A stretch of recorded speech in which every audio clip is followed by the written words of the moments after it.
Actually এই সেন্সরটি কিভাবে কাজ করে থাকে সেটা আপনাদের সাথে একটু দেখানোর চেষ্টা করি। আমরা এখানে সেন্সরের দুটি চোখের মধ্যে দেখতে পাচ্ছি। এই চোখ দুটি কাজ হলো, যেহেতু এটি একটি আল্ট্রাসনিক সেন্সর, এর মানে এখান থেকে আল্ট্রা সাউন্ড প্রেরণ করবে এবং সেই সাউন্ডটি সামনে কোনো বস্তুতে বাধাপ্রাপ্ত হয়ে আবার সেই সাউন্ডটি ফিডব্যাক মানে ফিরে আসবে এবং সেই সাউন্ডটি রিসিভ করে আমরা একটি নির্দিষ্ট সময়ের মাধ্যমে এই কার্যক্রমটা হবে এবং ওই সময়টাকে ক্যালকুলেশন করে আমরা ডিস্টেন্স মেজারমেন্ট করতে পারবো। সেক্ষেত্রে কীরকম হবে আমি একটু আপনাদের দেখানোর চেষ্টা করি।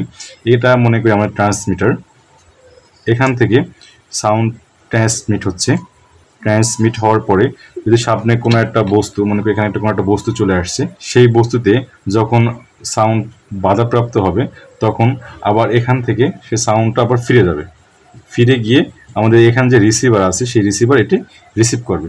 তাহলে এখান থেকে এখানে সাউন্ড আসা এবং এখান থেকে সাউন্ড আবার এখানে চলে যাওয়া, এই যে সময়টা আছে এই সময়ের উপরে আমরা ক্যালকুলেশন করে এর দূরত্ব ক্যালকুলেশন করতে পারবো।